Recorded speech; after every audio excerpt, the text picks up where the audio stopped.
Hi, everyone. My name is Mila Bea. I am 17 years old and I am a singer.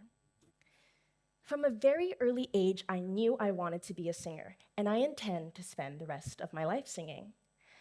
But I am here today because I have a strange hope. I hope that I can convince all of you that you should sing too. Even if you think you can't hold a note, or even if you think you sound like a tortured animal when you get the karaoke mic, I believe that song can rise above all the noise of life as it's become mediated by low effort, low effect engagement, by likes. I believe that singing can foster genuine, truly human emotional connections across great distances. It can heal us individually or collectively, whether we want to be healed or not. When I was younger, I knew I wanted to be a singer before I knew how. When I started, I didn't know any songs. But I grew up in a household that loves music, and it was always around. It was a constant presence. Learning to sing was never a decision or a plan. It was more of an instinct. It was what my body wanted to do before my body knew how to do it. By that I mean, when I started, I couldn't sing melodically.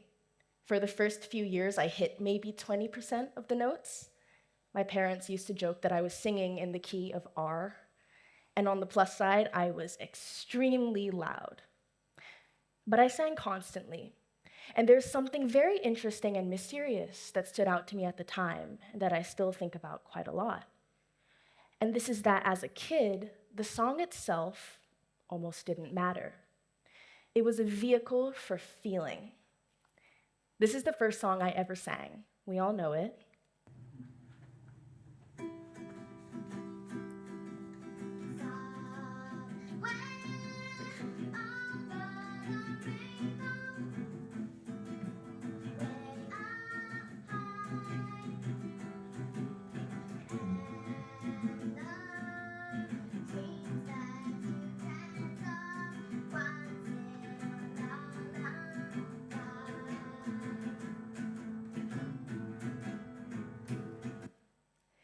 I sang Somewhere Over the Rainbow. I sang it over and over again. And even then, there was something so enormously real that took over me when I was singing it. This huge sense of yearning, though at the time I had no clue what the yearning was for. I can still sing the song and feel that same sense of yearning. Somewhere over the rainbow, bluebirds fly. After the recital, a lady, a stranger, went up to my mom and said, "Mila sings with such emotion. You should get her some vocal lessons." It was a backhanded compliment, but it was good advice. And my mom did exactly that. And as I grew up, writing songs and singing them became my mother tongue. It came to me almost innately, not as something I ever learned necessarily, but something that I returned to time and time again. Before I could say what I was feeling, I could sing it. And before I could understand or articulate the emotions, I could feel it out through a melody or a rhyme. Songwriting became this magical preserve where I could just let my emotions exist. Not to perform literary autopsies on my emotions, but just to let them flow. And that's why I grew to love singing, and it's part of the reason why I continue to do so. But it is not the only reason, because there is this whole other super important power the singing has, which is this.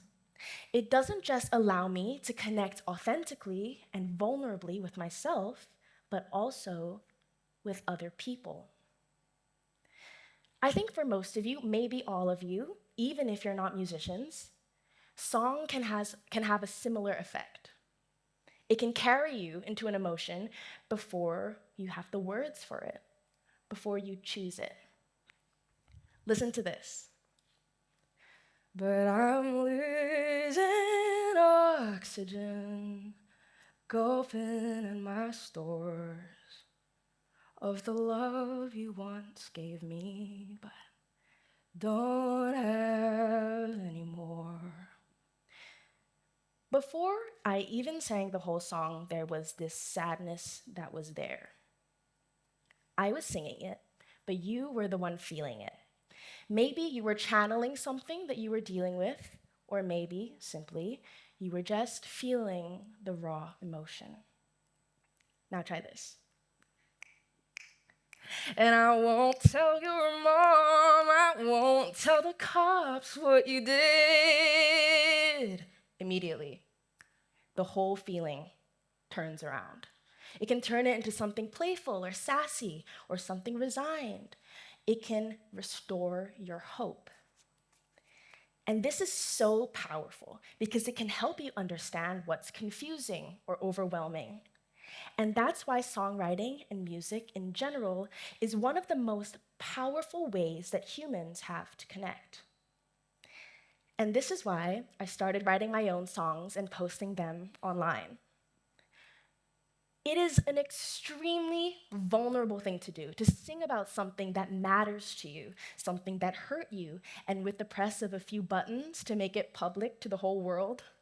I can tell you, and please believe me, it is absolutely terrifying to offer something that isn't armored, something that isn't protected by an attitude of not caring, to show somebody just how committed you are and just how deeply you care. But what struck me amazingly from this experience was that viewers, in response, would also react very emotionally. They would cry. I started thinking a lot about what was actually happening in these moments. I don't think most of them were crying because they felt sad, but rather because they felt recognized. The distance between us was closed, and just for one moment, it was like somebody had identified what they were going through. Songs cut straight to the emotion. They bypass thought and often don't need context. A simple melody can make you cry or dance with joy or laugh. It can bewitch you. And for the same reason, songs can be really manipulative. This is the origin of the myth of the sirens. Odysseus has to strap himself to the mast to avoid steering his ship into the rocks when he hears the siren singing. The point of the story is that the song and the emotions it creates, the yearning and the desire, is so overpowering that it overrides reason. But by that same affective magic, the song can make a connection. There's a song that I sing at every concert. It's called Writing a Letter. At my shows, this funny ritual started where fans and I would exchange letters mid-song. They'd tell me about their lives, tell me about themselves, whatever it was. But this happened because the song itself was like the act of writing a letter. It's making contact. It's saying, I am reaching out, I am reaching you. Once a song is sung, it is never really owned again. It becomes a point of connection. It seems strange to me, really, that a song can ever be somebody's property. Because connection is what a song does that nothing else does in quite the same way. Our bodies naturally, instinctively, want to cross that barrier between ourselves and the origin of the sound. It's a very ancient part of being human that is still with us today, across time and cultures. Long before we had language, we had sound. Breath, wind, our mother's heartbeat in the womb, which we could not distinguish from our own. And this is why I feel that singing can save us, can restore something that we've lost over the past years. I have mixed feelings about social media. On one hand, it lets me reach out to strangers, distant friends, new friends, play them my music. And I can listen to new people's music and experience that, and I am utterly grateful for that.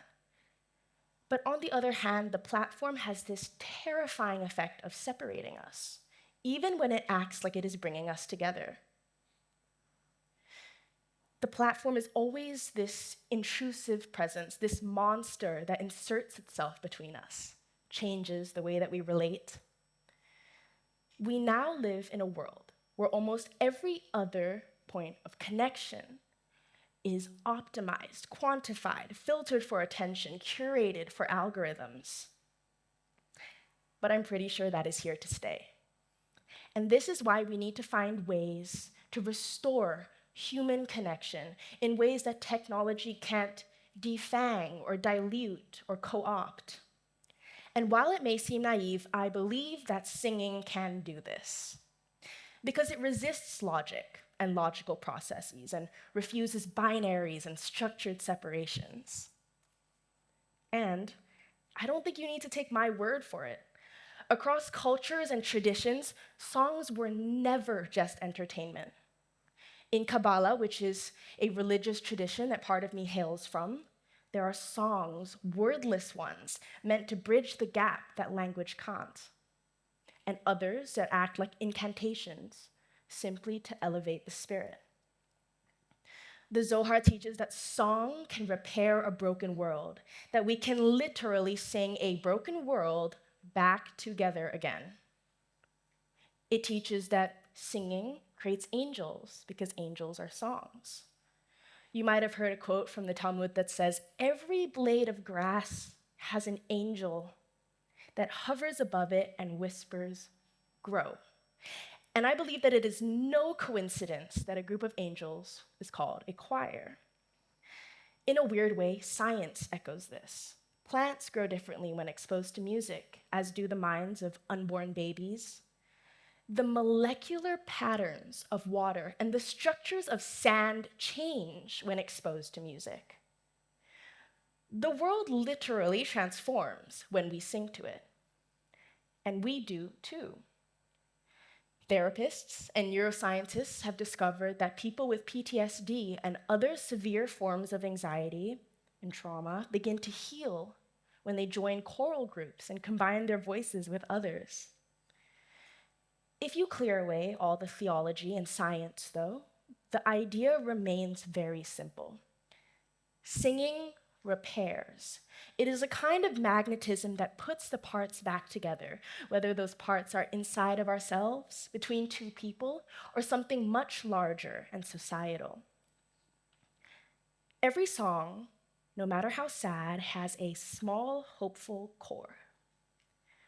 Because as long as we are singing, we haven't gone silent, and we are not alone.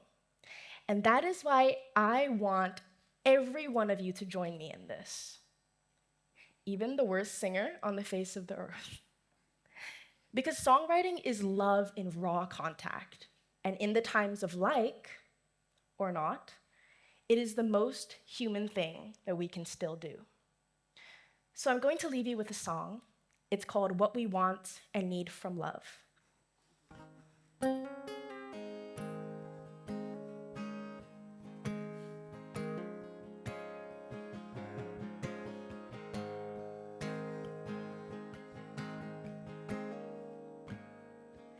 Baby, go find someone with collateral who'll give you more than their word for it.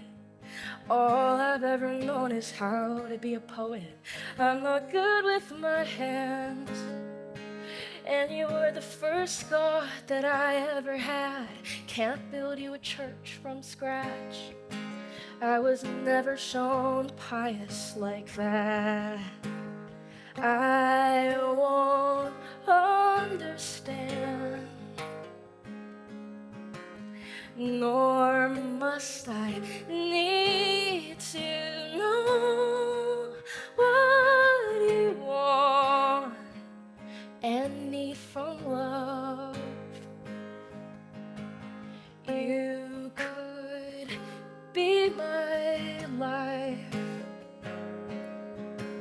but it's too short to not find what we want and need from love.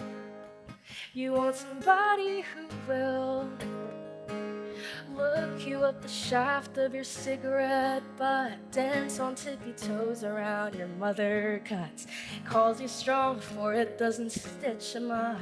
Used to hate when you said that I sound like your dad, when I came in with my alcohol pads, trying to clean up what he did to your past. You said, who do you think taught me to down a drink that fast? Was the time it took to become your wife. I was loyal, I was yours, I was dignified, but nothing's more tempting than those Friday nights when you're living in fear of the rest of your life. I won't understand, nor must I need to know what you want and need from love. I've been nicer than I should be, so I'm done, but thanks for teaching me. This is far from what I want and need from love. I won't die trying to acclimatize. I could last through the moon, but the sun in your eyes is what you want and need from love. I could study law and write the files, organize the crew, start the trials, but I can't argue with what you want and need from love. So I don't understand, but I won't try to need to know what you want and need from love. I've been nicer than I should be, but that's me inherently. It's what I want and need from love. Thank you very much.